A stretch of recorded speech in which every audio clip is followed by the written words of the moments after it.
Yo, what's up guys? For today's video nga pala, samahan nyo kami mag fun run dito sa may festival mall sa Commerce guys. So ito nga pala, ayan guys, so totoong fun run nga pala to guys. Kasama ko si Cha, si Nicole, si Mighty, tapos hahatid lang namin itong mga bata, sila Race at si Ate Chloe dun sa mother ni Cha guys. So ito na kaming apat guys. So nagkayayaan dito, na-register nga pala, niyayala kami ni Janjan kasi syempre guys, libre daw tong fun run na to kaya sumama kami guys. Tapos ito, kaming apat dito, yan, si Mighty, si Nicole, yan. So ito, feel namin, excited na kami dito guys. Pero may konting problema kami dito kaya naging fun run talaga to guys. Papunta pa lang, tawa na kami ng tawa guys kasi syempre hindi namin makita kung saan mag-i-start yon. So wala, parang kami lang guys, 5:30 na 6 PM daw yon. So hindi namin alam kung saan mag-i-start. Kasi ito wala, feeling namin cancel na kasi maulan. Tapos ito si Nicole nagti-T-Rex jog daw, pacing daw niya pang T-Rex. Ito tawa ng tawa si Cha dito guys. So naligaw pa kami. Hindi namin alam kung mag-i-start pa yan. Nagloloko kami, fun run. Tawanan na lang kami ng tawanan dito. Syempre sayang. Tapos dito nag-acting kami kasi akala namin hindi natuloy. So ito, videohan mo ako. Syempre vlogger kami dito. Ako pala dito /TV, di ba? So para may ma-vlog, para hindi halatang hindi natuloy yung nagpapanggap kami dito.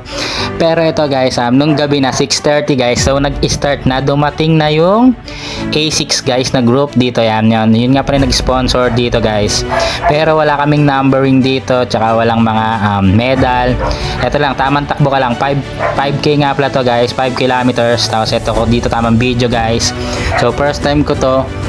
Tapos ito, tamang na guys, stretching na kami dito, tamang stretching. Tapos ako, tamang video lang dito guys.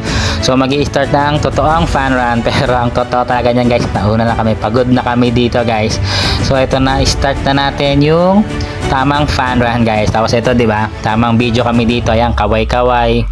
Ayan, di ba, feel na feel, sabi, uy, vlogger siguro yun, yun, kaya nagkakakaway sila. Pero syempre yun, di ba, gaganakan naman talaga mag-jogging dito. Ito sila Nicole, si Cha, ayan si Mighty, tamang kaway dyan. So may pacing pala yun guys. So ayan, phase 2 yata tawag dito, hindi ko na, phase 1, phase 2, phase 3. Alam ko street lang yun sa mga subdivision, di ba? Tapos ako dito, ayan, kaway lang kaway. Ako nahihilig kumaway. Ito kala mo talaga inulit pa, kakaway pa yan, di ba? Feel na feel, tamang takbo, todo forma, kala mo naman talaga. Tapos dito guys, medyo hindi na tayo masaya dito, ayan, di ba? Naiwan na tayo, ayan, di ba? Pagod na. Wala na, lungkot na, naiwan na, tamang lakad na lang tayo dito guys. Pero kidding aside guys, ano nga pala, yan, hindi na nga pala tayo nagyoyosi guys, nagsisigarilyo guys, naiwasan na natin. Minsan na lang tayo nagiinom guys, occasionally or pag may dumating tropa, syempre. Pero medyo nakabawas tayo sa mga bisyo natin. So tamang exercise tayo, di ba? Ganun naman talaga pag medyo nagkakaedad na, di ba? Health conscious na. Tapos ayan, di ba, natapos na, di ba? Pagod na pagod, pero congratulations nga pala sa amin kasi natapos namin guys. So ito, tamang bili na ng tubig dito sa Gedli, yan.